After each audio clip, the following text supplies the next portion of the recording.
Hi everyone on the video version of this podcast. Just a quick little thing. I forgot to press screen record or share screen on Zoom when doing this podcast. So for the first few scenes, you might not see the fights we're talking about. That might be. Very sorry. On with the podcast. I'm Craig Danby, and I am with Slammo, unfortunately. Oh, yeah, and this is the RoboCast and crap like that.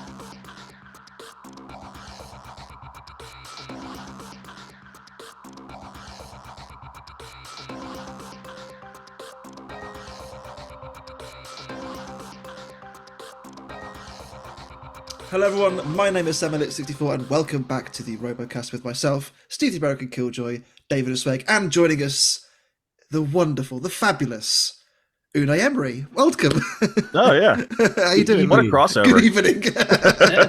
It is of course Craig Danby. How are you, man? It's been a hot minute. It's been all right. It was 108 I was last on. But yeah, great. I've been building kitbots all day. So. I was going to say you've got a line of fairy weights or ant weights as they're properly known. 150 gram bots. Yes. Yeah. Officially launches like tomorrow. Website is up, so aimed at absolute beginners. They're not aimed at people who kind of know what they're doing. These are people. It's aimed at people who generally want to get involved but don't know how to. So the price is as low as I can get it. But they're fairly simple. This one's my favorite, little hammer bot. Oh. Looks really neat. I love it. Looks really like a hammer bot. And a little lifty bot, the little lifty thing. Look at that. Mm-hmm. Very nice. And then just a little pushy bot. Mm-hmm. What more can you ask for? What more can you ask for? That's what I've been working on. Apart from when I've been working on Slammo. So of course, despite what the internet thinks, I do actually work on Slammo. So. Well, we'll get to that in a little bit, but I will make sure that we leave a very large red link at the top of the description for your new website for anyone who wants. Maybe I won't get you demonetized straight away. We'll see. We'll see how the podcast goes and how we feel about the whole thing. But you mentioned Slammo. Yeah. Slammo version 3 of this one. Yes. That sounds about right. Which version are you up to now? Yeah. Because this obviously was filmed basically a year ago at this point. Which version are you up to now? 5. 5. I have built and iterated 2 robots since that one. We actually did the math when we went to Vegas a couple of weeks ago and fought Scorpios. I've built 5 Slammos in the last 12 months. That's crazy. Where does the work ethic come from? Still hasn't designed Vertigo. Just want to point that out. It's been announced, but it's no surprises there. It's still vapor at the moment, right?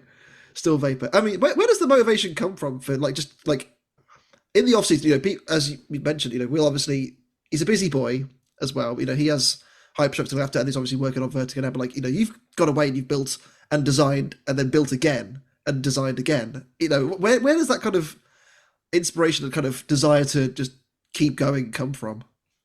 I started mentoring a girls robotics team just about 18 months ago. Yeah.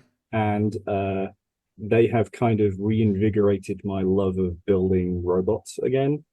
I see them go from not knowing anything, not knowing which end of the soldering iron to pick up, to building a robot that took them to the World Championships in their rookie year, and they won Rookie All-Star at the World Championships for their division, which was absolutely incredible.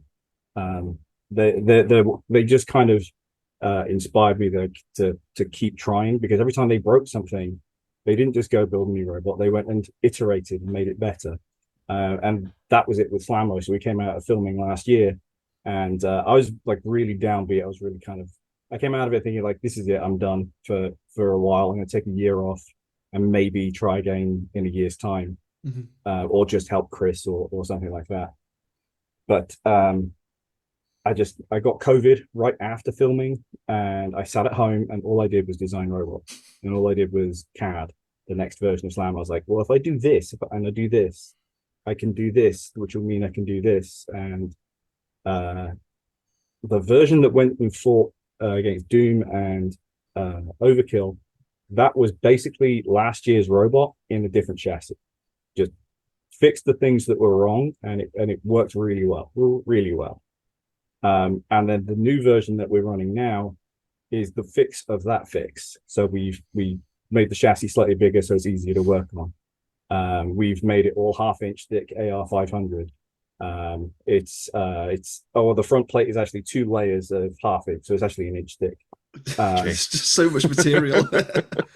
But it's still 220 pounds. I've got 30 pounds left. So we attempted to copy Hypershock's drive, and last year it didn't really work. As you can see, we got it working, and then it went off again. It stopped working properly, and I figured out why, and we've fixed it. And so now we've got fairly decent drive setup. Now I've got to fix the weapon because it's far too slow. It's doing, I think, 20 degrees a second, which is ridiculously slow. That's yeah.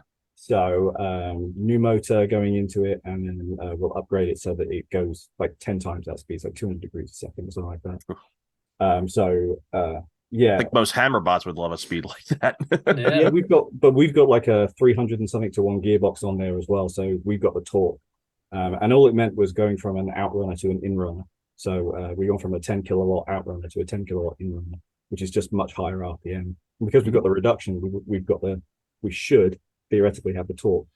So, we're not going to be a flipper by any sense of imagination, but it should pop a little bit, over a bit quicker. So. It's exciting times. I mean, for those that are interested, there is I think the Scorpios team posted the fight that you had with them on their YouTube channel. So as always, go and subscribe to them because they're brilliant in their own right. But like, just go and have a look, and if you want to go and see Craig's latest version of Slammo in action, then there are plenty of sources to get your suplexing needs. Yes. Should we start with some listener questions? Oh yeah. Okay. So, friend of the podcast, Charlie Hubbard. How are you and the missus doing? We're great. We're going to another wedding tomorrow. So excellent. Excellent. A Western themed wedding. So. Oh, lovely. Ooh. I get my assless chaps out. It wouldn't shock me. It would not shock me in the slightest. You remember that New Year's party? I do. Was that 2020? Yes. It must have. Oh, God. That's why the world ended. It must have been. Must have been. Go ahead, Steve. Yep, we're all good. Not taking any responsibility. All right. So PB218 on Discord asks, is there a reason of why FedEx is such a dick to you? Hashtag justice for Danby. They would really I mean, at least we they knew didn't there get was bust. something wrong. Right. So when we went out to face Scorpios, I knew there was something wrong because it said, oh, it's in California. I'm like, why is it in California? It never goes to California. It had gone from Charlotte straight to California. It's like, well, it shouldn't have done that because it's ground, because it's got lithium polymer batteries in it. So that should not have gone. It shouldn't have skipped the state. It shouldn't have gone like around America to get there. That's it should go on a truck and then go where it's supposed to go. Yeah. So the Thursday before we flew out on the Friday, I called them. I was like, hey, I need to make sure it's going to be delivered, because they kept pushing it back. It was supposed to be there the Wednesday, it pushed back to the Thursday, and then it pushed back to the Friday. It's like, got to be there Friday, because I've got to get it ready, and we're doing a show. And they're like, yeah, it'll be there, don't worry about it. And then when we landed in Vegas, they sent me an email instead of calling me that said, sorry, we're not going to make it. And I was like, you're gonna have to. And they weren't interested in trying to get it to me until I went, listen, you've got to get it to the Caesars Entertainment Studios by like 12 o'clock tomorrow, because it's not me that's going to be angry with you, it's going to be Caesars, which is not true. Caesars wouldn't give a crap. But throw that name. But they don't know that, do they? No, it helps the case. Throw that name out there, and all of a sudden it was moving. It was on a truck to Vegas, and it arrived in Vegas at 4:30 a.m. on the Saturday morning, and was delivered to me about 6 hours later, and that was very painful. I bet. But where else did they do that? They did it with Foxit. That was DHL. DHL didn't move Foxit from one.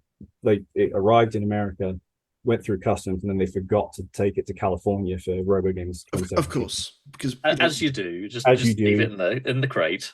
And there was another time, but there was a shipping issue before, but that was because of that Icelandic volcano that went off. Actually, generally, I get on really well with FedEx. FedEx seem to do pretty well here in America. When I was in the UK, anything I did with FedEx was awful. And UPS in Spain is oops. That's what I say. I never do it ever again. Because for anybody who doesn't know, I lived in Spain for a little bit, and I actually built a version of Tanto while I was living in Spain. So I don't know why FedEx hate me; they just do. But that was only one time because they were really great getting it back. It was that's good then. At least they returned it, I guess. They didn't just. It's not like that Hypershock that's still stuck in like California. So weird. That's such a weird. It's still such a weird story. That's yellow. That was Yellow Logistics. It was so. Yeah. The day after it shipped, Yellow Logistics went under. That's ridiculous. It's crazy. Yeah. Of all the things to happen, right as soon as you ship something of that weight and that cost and that, it's like, importance sorry, for such we're gone now. a specific event. Oh, that sucks. It's impressive. Yeah, it is. It's definitely impressive. Yeah. We've got a question from a Jason Rogers, if you recognize that name. Never heard of him. Never heard of him. But he's asked a few questions. The first was like, have you ever been introduced as Doom during a live event show? Yeah, Bill Dwyer introduced Slammo as Doom on the Saturday, and we both just looked at each other as like, Doom. All right, okay. He's like, all right, fine. I mean, Doom's been there enough times. It makes sense that I'd just say Doom on a weekly basis at this point. So, I suppose so. And every time so this usually I'm in the other square. This is the first time that I've been in the red square for the live show. So the red square is in what I call Doom's space and Doom's pit space, because you have a red pit space and a blue pit space, and they're opposite each other. I think there's like Alejandro's left like calculations that he's written on in Sharpie on the table, so like something just like dimensions of things. So I call it Doom's pit space. But yes, we have done. He knows we have. Of course. His second one: is it true that the new Slammo will be made out of styrofoam and powered by baked beans? Sure. Why not? I mean, it can't be any worse than how it was last year. So. Sad. I mean, Steve can attest to trips to the pub after that one. Yeah. That was a sad night. Yeah. Yeah. And his final question is, what is your favorite unit of measurement? It's Bold Eagles. Excellent. There you go. So Slammo weighs, I think it's 16 Bold Eagles. Is one impressive. Bold Eagle wide and one Bold Eagle long. So very impressive. It is the same dimensions as a bald eagle, just very dense. Pretty much. It's just if you take 16 Bold Eagles and squash them together, that's about a Slammo. It's just completely condensed. Like you put them in a blender. That's fantastic. We'll ask one more, I think, before we move on to the episode itself. And it's a question from a friend of ours as well, Paul Bailey, or Orange Toast Overjuice, as he's known. Will we ever see Tanto back in action? Nope. Oh, no. Nope. Never again. Paul had it. He did. I bought it back off him. It is sat in my parents' garage, mostly for nostalgic value more than anything. There was a possibility that we would drop the Slammo branding and rebrand the new version of Slammo Tanto, but that would mean I'd have to lose my ranking, because with a name change you lose ranking. I mean, it sounds like me losing ranking wouldn't be a bad thing, because we're not ranked particularly well overall. However, at Destructathon we're ranked pretty well. So changing the name would lose my ranking there, and they're using Destructathon as kind of like a qualifier type thing. Yeah, of course. So trying to keep that ranking. So no, Tanto itself will probably never run again. I did design a new one at one point, but the one that Paul had is gonna kind of just get polished up and turned into like a coffee table, I think. Oh, lovely. So it'll have a nice retirement. Yeah. Excellent. Well, as I said, we are going to discuss this week's episode of BattleBots Champions, which Craig very happily informed us before the episode he hasn't seen it. we'll figure it out as we go along. I live the BattleBots. I don't need to watch the BattleBots. Exactly. You were there. I'm also quite busy. Of so I course. haven't seen it yet. No, it's understandable. It's understandable. I think you were at Destructathon a week or 2 weeks ago. I think it's 3 weeks ago now. Okay. 3 weeks ago. At this point, yeah. Recently. Fairly Yeah. recently. Also, I mentor my girls' robotics team on a Thursday night. So by the time I finish with them, it's 9 o'clock, and I've got to eat, and then I get up. I get up early because my wife is a teacher, so I don't really do much on Thursday nights. So that's fair. That's completely fair. We'll figure it out anyway. I'm sure you'll have some good I insight. remember most of it. Exactly. There's robots there, you know. Sometimes there's a vert, you know. That's about it. There wasn't in the first fight though, because the first fight was Triton and Gigabyte. I feel like we've seen a version of this before. In the past, I mean, Tombstone Captain Shredderator comes to and mind Gigabyte as well, and Gigabyte, yeah. But that didn't end so well for Gigabyte, no, it did you not. know. So, but this was different.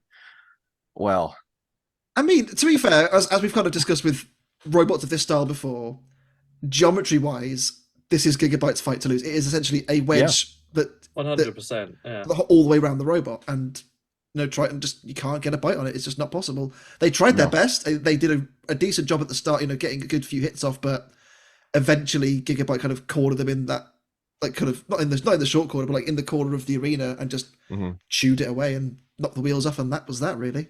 Yeah, I love Kenny's key. It's just plain reliability. Just doesn't matter what it is. It's does the robot work?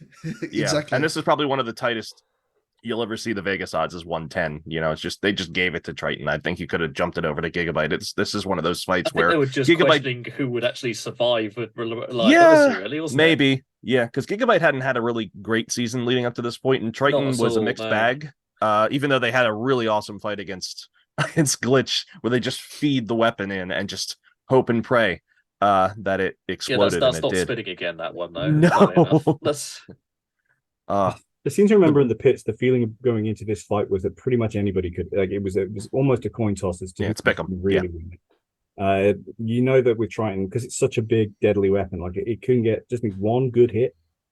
But then, as always, like, Gigabyte is super reliable. Apart from when it has to fight Slammo, when they ducked me in Vegas. Yeah, absolutely. Just saying. Let it be known that Gigabyte fear. Let the record show. But I seem to remember it kind of, they do that thing where they show the odds that the thing where like the roboteers are all like trying to choose. I think this was one of the few fights I got wrong, because I think I went for Triton because I was fairly convinced that they could hit the top bar where his self-righter arm is, and that is directly connected to the shaft that runs through the shell is spinning on, and if he hit that just right, he could kill it. And I got it wrong, but I don't think it was as one-sided as it could have been, but it was good to see that Triton got some hits in before it got gigabyted.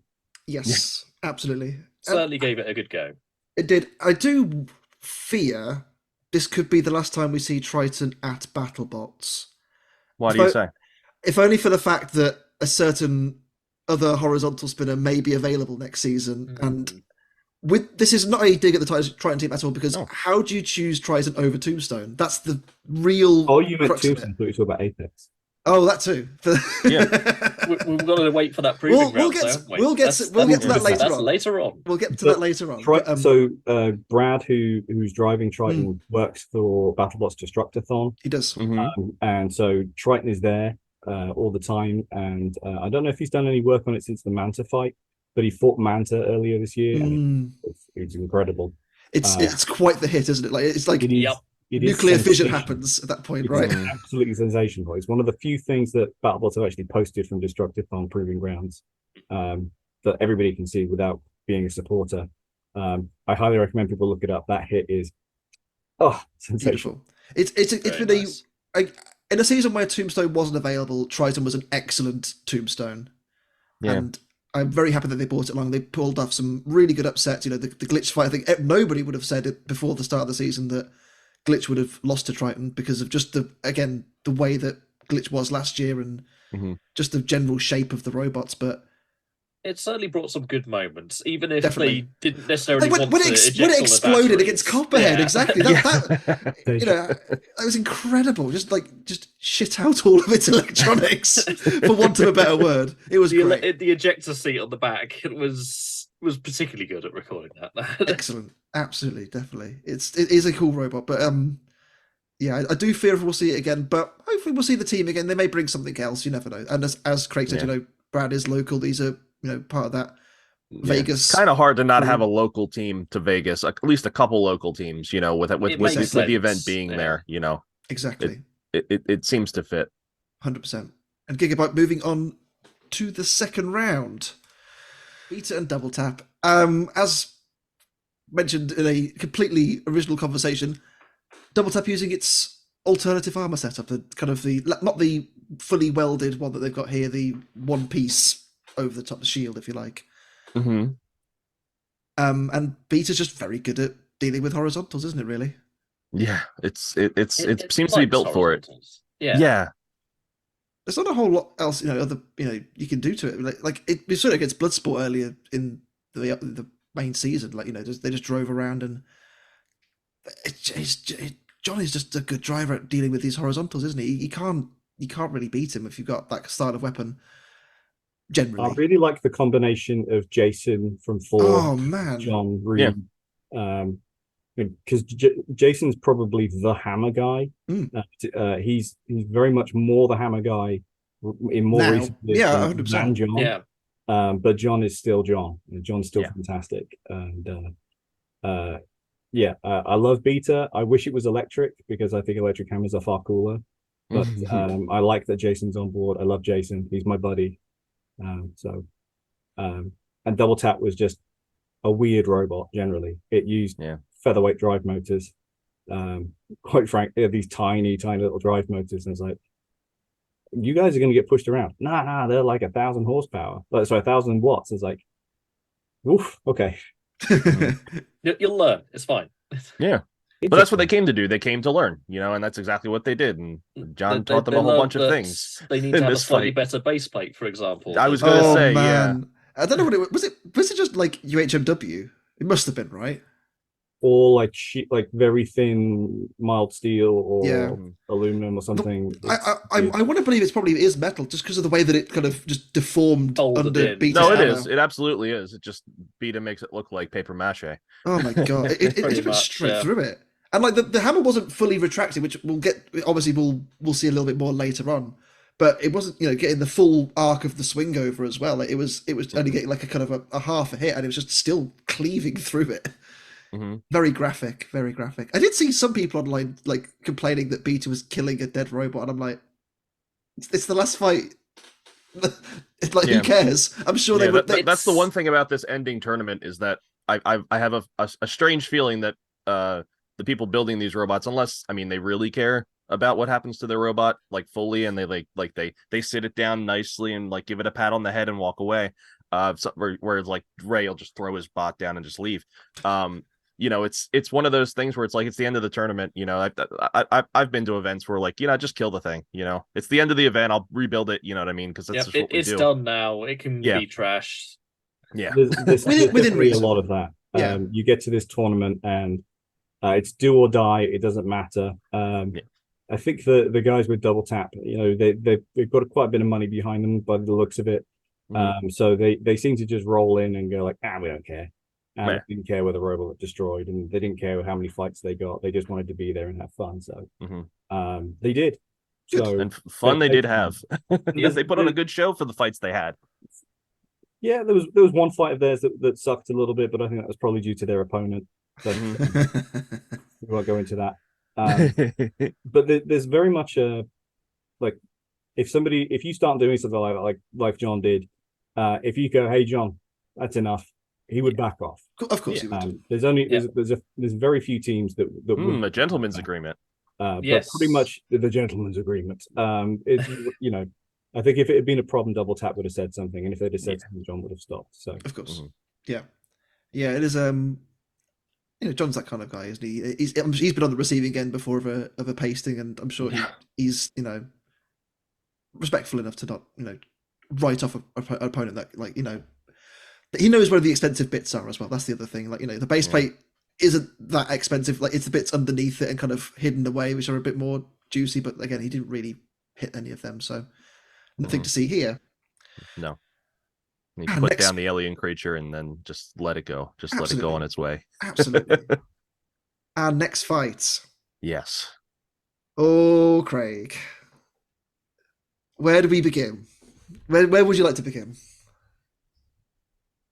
Next. Yeah. I will say, like, we talked about it last week with Bunny, where like they fill these brackets up as people fall out of the tournament. Of all the bots to end up getting in this bracket, why I wish you had a chance to ask production why Death Roll. Why? we're not overly concerned about who we fight in reality. No. I remember going to bed, seeing who we were fighting the next day, and being like, all right. Yeah. Next man up, right? Next one up. All right, okay. What armor setup are we going for? We've only got one armor setup, so we'll go with that.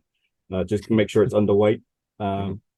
And just go in hoping it's going to work properly. And did the test box, went into the test box, did everything it was supposed to do, picked up the dumb weight, which is like this big block that the Hypershot guys made that's 250 pounds.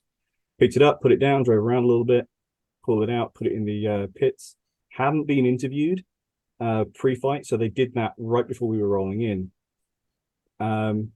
And what it appears to have been is that if you look in the background, I think you can see the guys working on the robot. So they were faffing. They were just doing like bullshit things on the robot for like to make it look like we were doing stuff. And what it looks like happened is they took a wheel off, and they took the drive wheel off, which has got a key in it, and that key did not go back in. Put the wheel on. So we did perfectly fine in the test box. Take it to the arena, turn it on, and when the keyway was catching on the keyway on the wheel, it would move a little, and then it would slide straight back out. And I really, really hate people who turn up to the arena and go, sorry, we've got to go fix it. Sorry, we've got to go fix it. I've had it so many times myself, and it's so annoying. It's so frustrating. And it's, I've always said I won't do that to somebody. I'd go in with it broken and take the L, which is what we did. Which is what happened. As soon as we got to the square, it wasn't moving properly. And I'm like, well, maybe I'll get lucky, turn them over and stack them. Maybe. And obviously I did. So, I've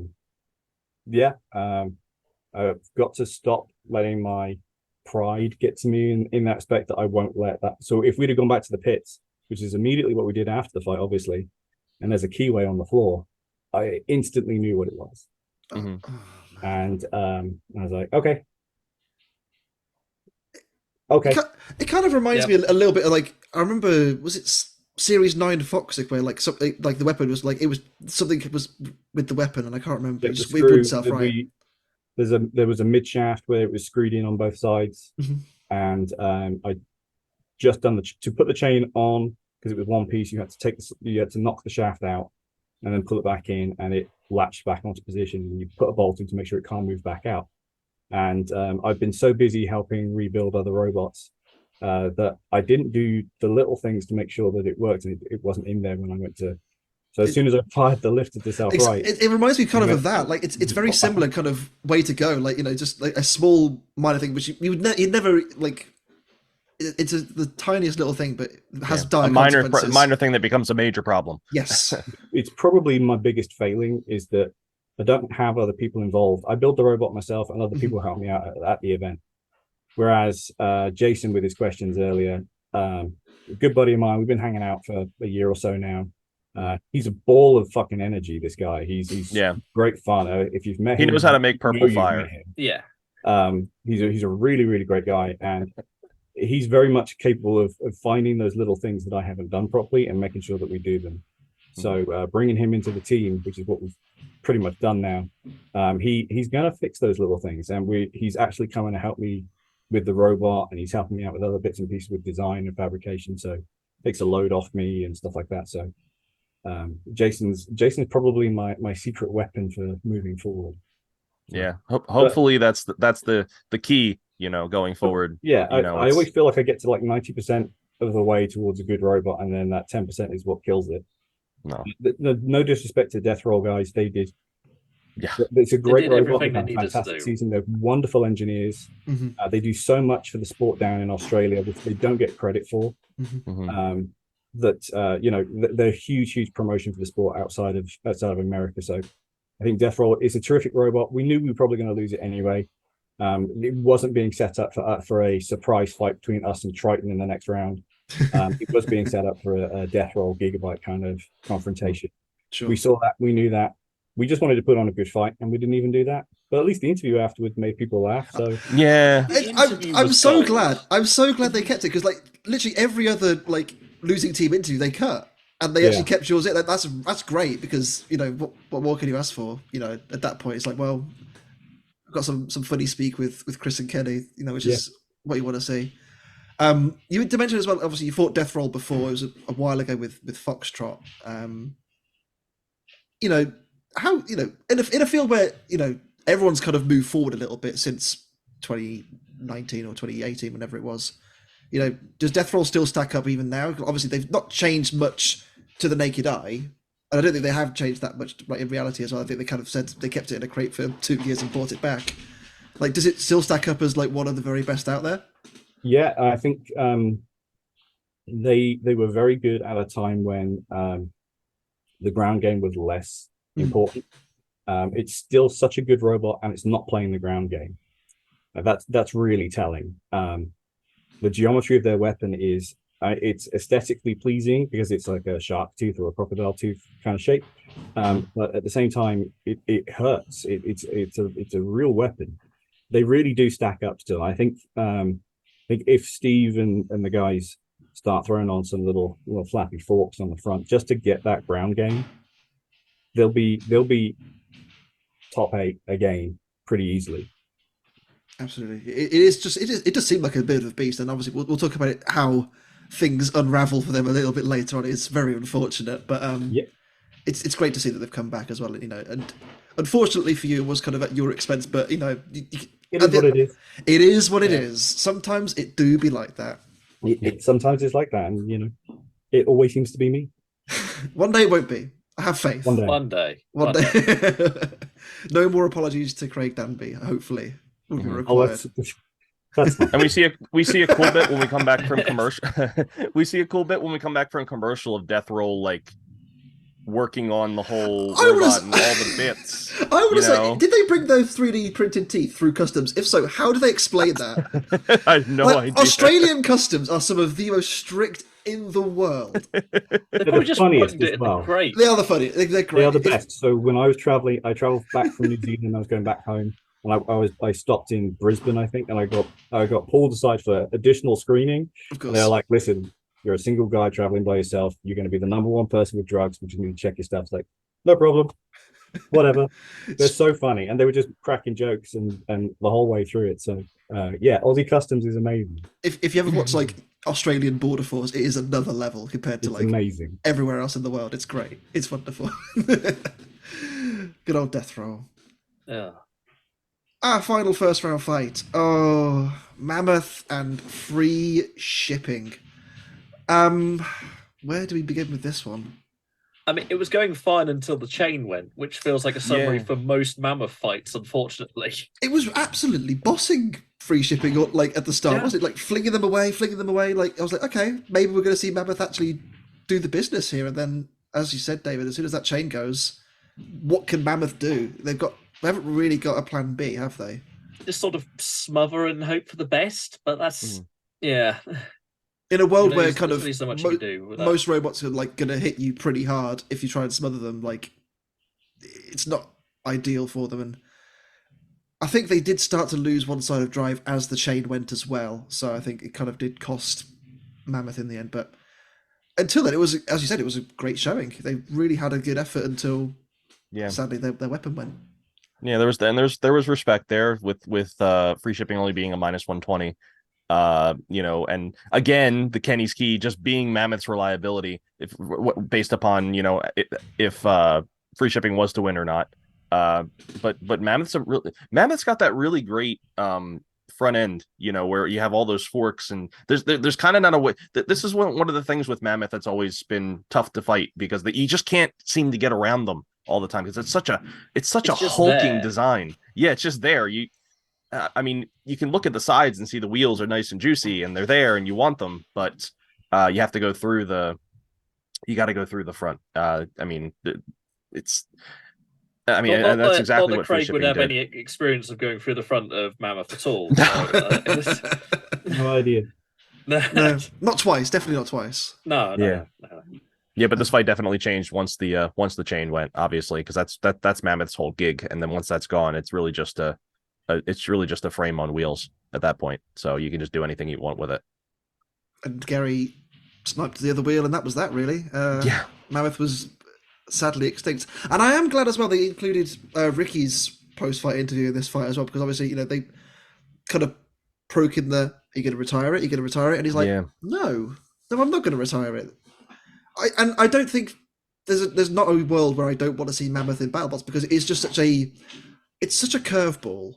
Yeah. Like, in a field where everything's getting smaller and smaller and smaller, Mammoth is just, first of all, it stands out because it's just so bulky and big. Mm-hmm. But it is just a fabulous robot, and I do hope he keeps bringing it back. Yeah, I feel like we've missed an opportunity. Not us, but like Hexbug and now Spin Master that owns them. I feel like I feel like they could still do it. I feel like we could still see a huge Mammoth pack. I feel like I feel like that's a thing. I mean, imagine the box they're coming. Oh my god, it's twice the size of the normal pack. So it's just crazy. But every single shipment would be less than a load. Like it would be ridiculous. I love Mammoth. I think Mammoth is terrific. And what I can tell you is that there's a Mammoth that does Destructathon. There's lots and lots of iteration that goes on to the bots at Destructathon so that they can continue fighting because they fight every day.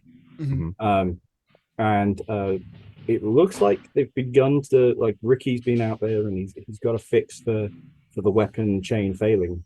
I feel like he maybe has found the solution, a way to stop it from breaking, which would be brilliant if he has. I think. It's certainly, because at Destructathon, who's he fight at Destructathon? Is it Overkill? I think he fights Overkill, and that's a wonderful fight. That's a terrific fight. It's one of my favorite fights at Destructathon. So everyone's like, the same with Slammo. People are talking about like, oh, you just get rid of it. Don't bring it back. Or it's terrible. It's like, well, if you don't try and fix the things that are broken, you'll never know whether it was any good. Look at Claw Viper. Claw Viper. Kevin's a terrific driver, and he's finally got a bot that shows that on TV. So Mammoth, I think, is like this far away from doing a huge. I think if anybody is going to shock the field next year and show up and roll through the field and get to the final, it could be Mammoth, because he's so close to getting that win every fight every single time. He's so close. So I love it. I think it's terrific, and I'm really glad to see Gary get his moment on BattleBots, because he's obviously the guy at RoboGames. He's like he had a whole decade where he was just the best ever, and it's so good to see him have his moment on the show. I love the little disc. It's 2 feet. I don't know if you've seen them. Two little boots. They're boots, and it's. I've never noticed that until now. That's great. They're amazing. I don't know if it's ever been shown on the show, but they're literally just 2 boots, and that's so that they boot the package the final distance. So that's what you get with free shipping. Oh, brilliant! That's silly. That's great. It is the little things. We will talk a bit more about free shipping a bit later on. But I just want to know: does he actually have a margarita slushy machine? Yes. Yeah, there were 2 slushy machines just there, all in the pits. They were just there. I wasn't sure. I wasn't sure if it was like just like they were just taking the mick that it was a margarita slushy machine. But what a guy, classy bloke. I don't think any of us partaked in any of it, but it was there. Okay. All right. Good to know. It's good to know. Gary's a provider, man. He's the gift that keeps on giving, I guess. He truly is. He is just so cool and laid back, isn't he? Just the whole time. What a guy. What a guy. Well, free shipping moves on to round 2. They'll fight someone later on. But first of all, All Gigabyte and Death Roll. right, here we are. I wish I So- was there for this one. There's a bit to unpack from this fight. So more so after the fight, but well, we'll get to that as well. So first of all, what a great fight between two heavy hitters going all at it. It was brilliant. You know, this is kind of what you want to see. You want to see, you know, the two contrasting styles, and you know, both working really well. The driving clearly got a lot better on Gigabyte as they got more stick time, as you'd expect. Mhm. But Death Roll had their number. And then they got stuck on that little flappy bit at the side of the arena. And but the season ends as it starts, really, just stuck in that corner. Yeah, poor Death Roll.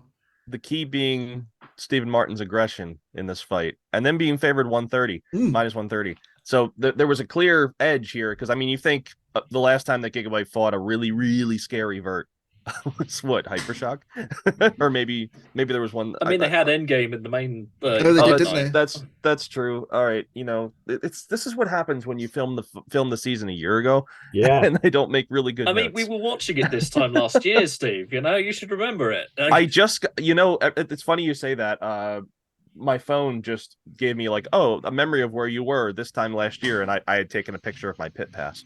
I was going to say we were in the pits at this time. It wasn't the day that you're being hugged by Craig from behind. No, no, I don't think it was. I think that was the Sunday from memory, but your special time was great to see. Anyway, the fight. Yeah, it was. Death Roll's I mean, this was just awesome. falling off was very, very visceral, wasn't it? Yeah, yeah. And then you start seeing some smoke pouring out in that corner. Well, and you're like, I thought it was Death Roll. Yeah. It was to begin with. Like, I think their weapon motor was smoking on Death Roll. That's why they was having even more struggling in that corner. And then you see Gigabyte still spinning in the background as they're starting to do the interviews. And then it cuts, and you can see, there's a couple more teams there. And they've got the snake. It's definitely been on. It looks like it's about to go on fire.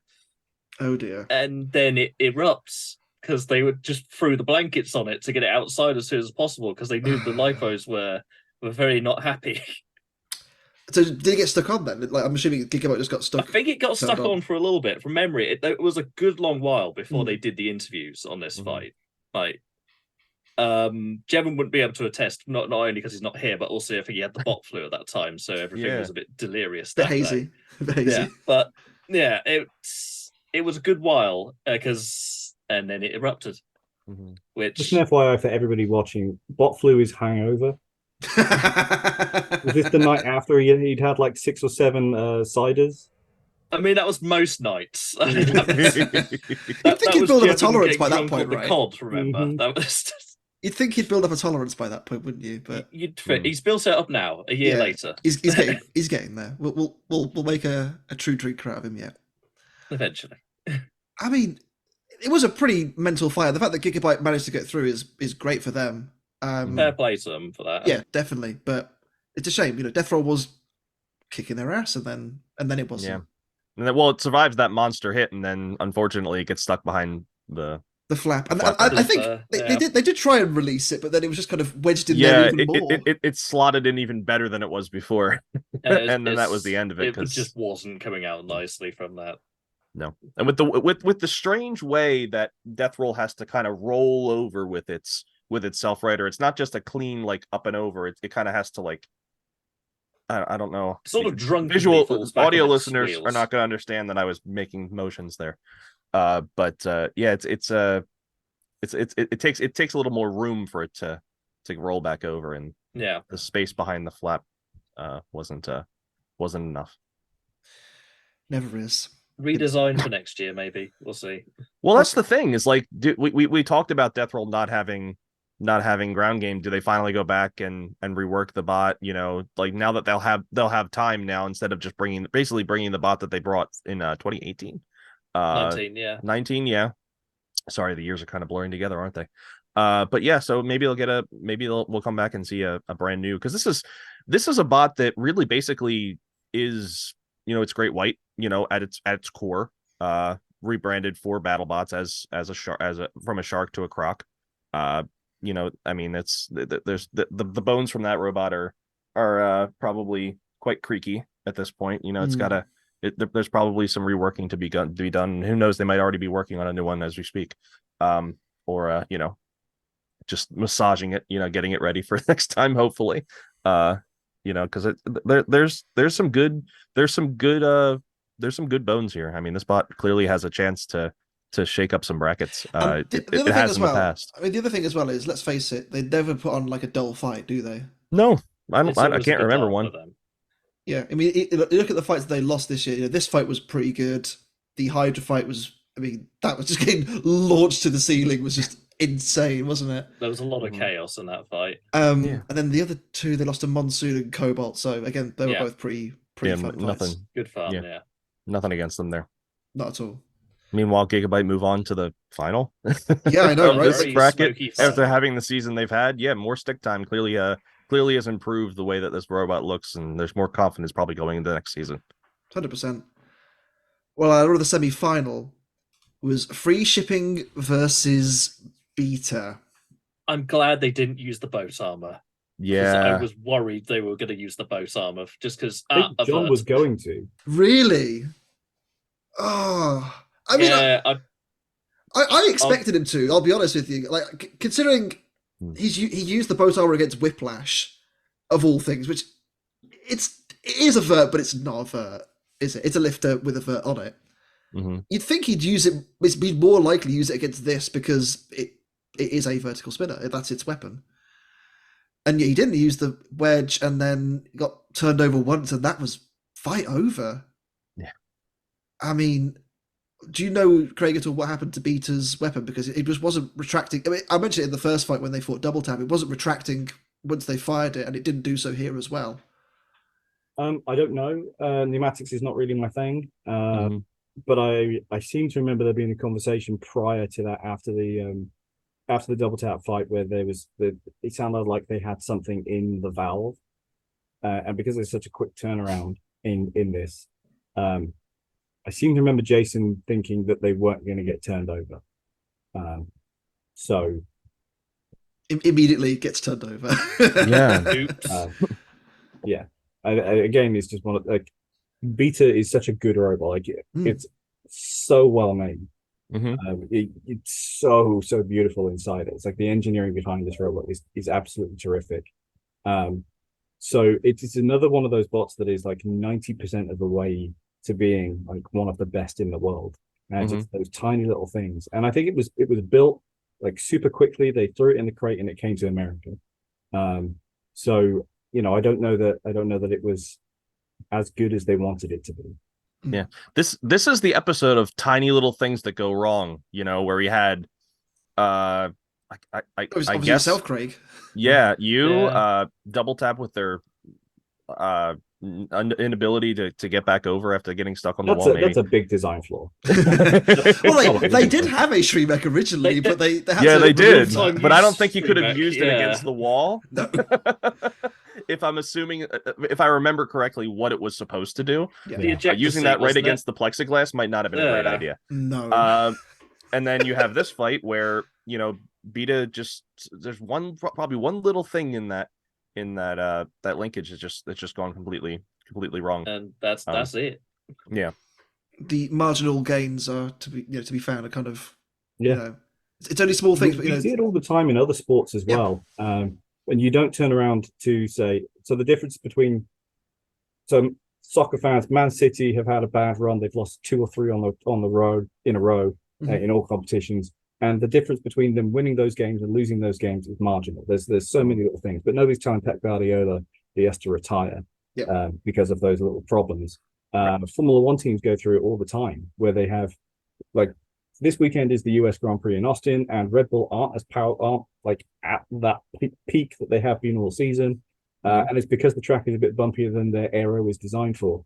So should that mean that like Max Verstappen should retire because you know this is marginally start so marginally off the pace or marginally out of the running for this? Yeah, of course. It's a bit ridiculous that we would turn around to somebody, say like Mammoth, and go, "Oh, are you going to quit because you're like this far away from winning every single fight?" No, it's when a team isn't quite in their optimum operating window, like these things could happen. Like Beta, as you mentioned, Beta, if it was put together quite quickly and shipped over quite quickly, then of course there's going to be issues. Beta's a really, really great example of this. Beta is a terrific robot. If it was at 100%, it would be nigh on unbeatable. If you think back to, if you're a fan of the live scene that happened in the UK, Beta shows up at season 7. Sorry, not Beta. Terahertz shows up at the end of season 7, and it's not ready. It doesn't work. And everyone's, John's an idiot. Whoa, what an idiot. Who turns up with a robot? Season 6 was a fluke. It's like, whatever. This is ridiculous. And then he then goes and dominates for like 5-6 years in a row on the live scene. And there was a whole period of time where he was completely unbeatable, and he was setting the standard of robots. And it was outright retiring robots in that era. He took that robot and he just made it better. He just kept iterating it forwards, and we just got to let people do that. I think this year in particular, obviously we saw this version of Beta first arrive the COVID year in 2020, and I think it was obviously he had a good preseason, but its preseason opponents were, other than Rotator, were fairly lower quality. I think it's fair to say. And then this season they kind of had a much tougher schedule, and they still fared pretty well. They lost to Black Dragon, which anyone can lose to Black Dragon. It's an incredible robot, and is, I wouldn't say it's that top elite level, but it's the rung underneath. It's as close as it can be. And then the other robot they lost to is Whiplash, which is in that elite level. And and free shipping, which we'll obviously get onto in a second, has obviously done very well in this competition as well, and is driven by one of, if not the best driver in the field. So you can't really complain. Beta has, while it has not, it's still been a good season overall. Absolutely, because going from when we saw it last in 2020, I was really disappointed because the 3 fights it won them fairly convincingly. The Rotator one, still a bit unsure about that one, but the other 2 was convincing, but got stomped by, was it Ribot and Lockjaw that year? Yeah, Ribot and then Lockjaw and the Bounty, wasn't it? Yeah, this year they've had a pretty rough run of opponents, and they've fared really well. And my love for Beta has been restored. Let's say that much. I'm looking forward to seeing more of Beta in the future. Yeah, as are we. But it didn't make it through to the final. That was free shipping. No, it got booted. It got booted, quite literally. Got the boot. And free shipping will fight Gigabyte again. It's a very RoboGamesy fight, isn't it? We said this before. It was in season. It was the first fight for both of these two, wasn't it? At the start, right at the start of World Championship 7. If you remember back, when was it? Was it Bounty Hunters 1? Gigabyte did exactly the same thing where they fought Copperhead in the season and then fought them in the end show, and they've done it here again. This time the result did not change because Gigabyte's self-rising pole once again just kind of fell off, and that was that. What a hit though for it to break. Oh man, it reminds me of when they fought Hydra. They ricocheted off the wall and went flying across the arena the other side. It was kind of similar to that. It was very similar in that respect, and yeah, what a hit! And who would have thought free shipping with 3 KOs? Silly. I mean, these Sin City slugfests have been wild this year. It's been a lot of fun to see them. A lot of surprise, kind of 2 out of 3 of them have definitely had surprise winners so far. Definitely. We will not say what happens to the next 2, of course. You'll have to wait until next week. Yeah. It's just, I mean, both of these two had earned their place at this point. They're both exceptionally strong machines, but yeah, poor old Gigabyte getting another pasting, and just after that enormous fire they had as well. They've obviously had to go out and rebuild the robot, and to lose like that is really unfortunate for them. But credit to free shipping, it was excellent. All right. Gary did what he was supposed to do. Like the idea. I mean, I'm sure the idea every time you fight against something like Gigabyte is just don't let it spin up. Just don't let it spin up and just keep on them. And that's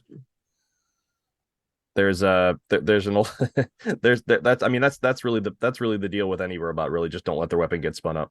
At least early on in the fight, he took care of business, and then unfortunately he lets them get spun up. But the end result's all that matters. And the pole explodes off, and oh man, the shock, the shock that the spinning top return, the shock that must go through these bots for just that to happen. It's just completely silly. And somebody's gonna have to pay, or somebody's gonna really have to pay for that sign. I don't think I've seen it broken up like that. It's always Gigabyte as well, right? It's always Gigabyte that destroys the sign. Yeah. The UFO. It does mean though free shipping through to the Field of Champions, and as Craig said, Gary gets his flowers. He gets his chance to mix it with the big boys now. Absolutely. Gary's one of the best drivers in the world, period. Mm-hmm. This free shipping is not the free shipping. I love the fact that he had the proper that was the best one. The best one. But I love Gary. I love Jim, who works with him, and Forrest, who comes out and helps as well. Mm-hmm. They were Raging Scotsman Yes. guys back at RoboGames. Yeah. Terrific team, wonderful team. Aside from the fact that they're like all terrific drivers and brilliant engineers and stuff like that, it's they're just wonderful people. Mm-hmm. And it's really great to see Gary get like the television recognition of the stuff that he did on RoboGames as well, because he was the man at RoboGames, and RoboGames kept the whole sport alive. Yes. And we owe RoboGames a great deal of respect for what they did. Less so for what happened this year. That's another matter. But Gary getting his moment in the sun and just getting to stand in front of everybody going, I am with the top 7 robots in the world this year. Mm-hmm. It's the best. And I love Gary. I don't care too much for his robot. I think it's I hate it. But at the same time, I love Gary, and I love seeing him get the success that he's getting, because he's such a wonderful person. And I can't imagine a better person to be in the final. Absolutely not. I mean, you say that as well, Craig. Do you remember Unoriginal Sin? Unoriginal Sin. Good times. Good times. That pretty much sums the episode up. Before we finish, though, Craig, obviously, you mentioned you've been at Destructathon a few times. I understand you're going again soon, but not with one robot, with 2. Yeah. So fill us in. What's the story? So Chris, my brother, builds Apex. He's in England. Apex hasn't left England. I don't have it. A lot of people on my social media seem to go, "Oh, you've done such a good work by building both." It's like, I haven't touched Apex. It's all my brother's work. I've been building it over the past 3 years. I think started in 2020. So he doesn't, because it's a gyro walker, taking it to somewhere like Extreme Robots isn't gonna show it doing its thing. So the only place for it to really be able to show it doing its thing would be Destructathon. So he messaged me and was like, "I've booked my flights, I've done my entry thing on the website, and everything." He goes, "I'm ready to go." Like, "Do you know who you're fighting?" He goes, "No." I'm like, "They're going to put you up against somebody like Manta." And I was like, "Well, I can make it. I can do that weekend." So I've always wanted to fight Chris as well, sibling rivalry and all of course. So I was like, "How about you fight me?" And he's like, "Yeah, great. All right, no problem." Chris would be up for fighting anybody, but I felt like if he would sign up, he'd get just BattleBots on board, and he'd end up fighting somebody huge, like somebody terrifying. Yeah. And we know Apex isn't a competitive robot in the sense of it's going to win everything, but what it is it's a very engineering-y based thing. And it's kind of like a showpiece of like engineering prowess more than anything. So I decided to sign up so that we could orchestrate a fight where Chris gets to show off his engineering abilities and what Apex is actually supposed to do. So if you, I made a mini version of it. Do I have it here? It's 3 legs, and on the end of each leg is a motor and wheel. And on top is the Apex bar. This is the biggest Apex bar we've ever had. It is also the lightest. It's only about 60 pounds. About 50. Only. So that's because the robot is so complicated, it's pretty heavy. So the idea is that it basically works like a helicopter. So the bar spins up, and you use the gyroscopic force of the bar to pull the robot across the arena. And the legs tilt the bar in any direction. So it has to be able to drive without the weapon to qualify as for BattleBots, which is why it's got motors and wheels on the end of each leg. So it's got Omni wheels on the end of each leg. Everything on it is completely custom built, from the drive gearboxes to the leg gearboxes to the weapon pulley system. I think the motor has been completely rebuilt from scratch. It was like some big ass motor that we've rebuilt the can, rebuilt the faceplate, and the only thing original left on it is like the armature itself. Everything else is all custom for it. So it's a real kind of engineering-y feat. So should you come out to Vegas and see it, should anybody want to come out and see it, there's obviously 2 fights. The first fight is going to be very orchestrated. It's going to be kind of like it's going to be a showpiece thing. We've kind of spoken about it. I don't want to say what's going to happen, but Chris is going to be able to show off what he does, and hopefully going to be able to show off the improvements and things we've changed on Slammo as well. Yeah. And then the second fight on the Sunday, we're just going to go for it. Okay, Chris is going to spin up, and I'm just going to fucking wreck him. Or he'll wreck you. Either way. Yeah. Whatever happens, it'll be wonderful. It's like whatever happens. That's what's happening in December. I'm thinking I'm going to go back again in probably January, February kind of time. I'm going to do a YouTube series, probably 6 episodes, on building a BattleBot for less than $1,000, and we're going to take that to Destructathon, and that hopefully I want that to fight Tombstone. welcome back, Ray. Break this. Come on down, Ray. Here's a warm up for you. I haven't spoken to him yet, so Ray, if you are watching or listening, give me a call, buddy. Generally, give me a call. I haven't spoken to you for a little while. It's been a while. I miss you. Yeah, but yeah, I'm gonna build a robot over like the Christmas break, maybe, or just after the Christmas break. That is a robot made for $1,000. It's a piece of crap, quite frankly, but it's a robot made for $1,000 to prove that you can build a 250-pound robot for a budget. And then I'm gonna have it fight somebody big. Probably it may end up fighting Slammo, but I feel like that's a bit of a cop out. I'd love for it to go out and get destroyed. But I probably will take Slammo, because that would mean that, like the for the second show sort of thing. You've got the insurance policy for the next this fight. one goes out, gets destroyed, and we just throw it all in the garbage, and then Slammo goes in and fights whoever else is there. So that's fantastic. Lots of exciting things to look forward to.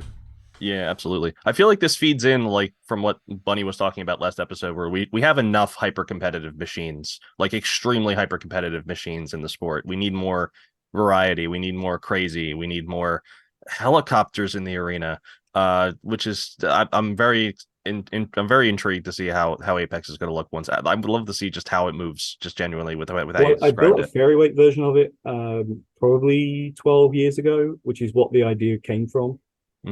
So there are videos of that. It does do an Apex where the weapon comes off in a fight, swings around, and then left with just the legs and the body going, now what? Well, I guess I'll die, and guess I'm dead now. Which was, I think, even better. It was fighting Andrew Hibbard's walker called Quijibo. So it was like non-wheeled bot versus non-wheeled bot, which was pretty cool. I'm hopeful that Apex is going to do the things it's supposed to do. I think it will look amazing. So yeah, I just want it to kind of trot around the arena for a little bit, and then I'll suplex it and get it over with. Yeah, absolutely. Excellent. Hopefully.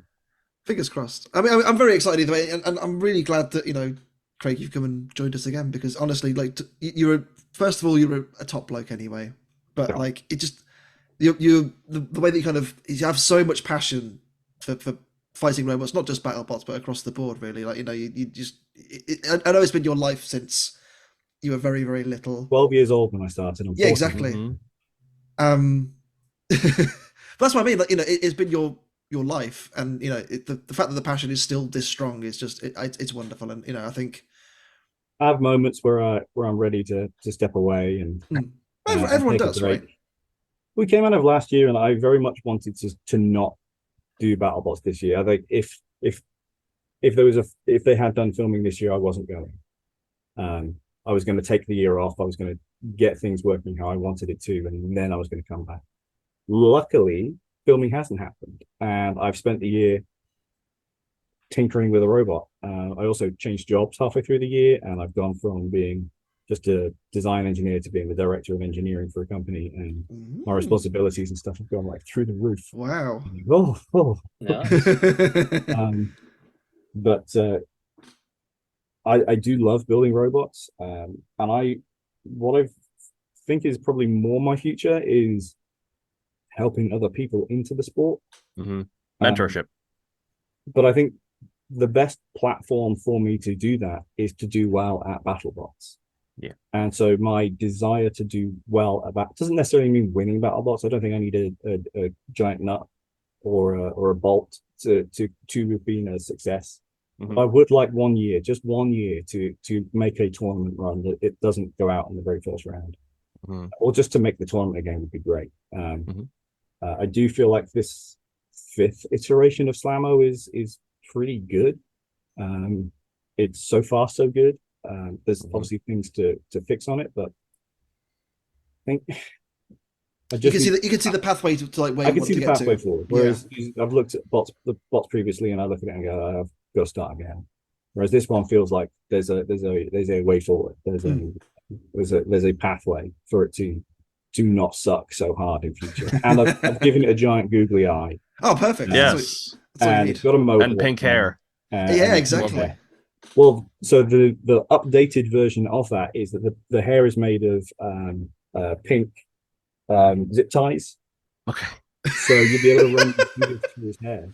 Oh, beautiful. So there we go. I need red zip ties then. Is that your like kind of nod towards quantums like hairs? It's not. At Destructathon, which I'm not allowed to talk about because Trade will kill me, but there is a robot at Destructathon that has a mohawk which is made of zip ties, and I've stolen it basically. Okay. All right. But the pink mohawk is for Kyle from Hypershock. Of course. So Kyle from Hypershock has a pink mohawk.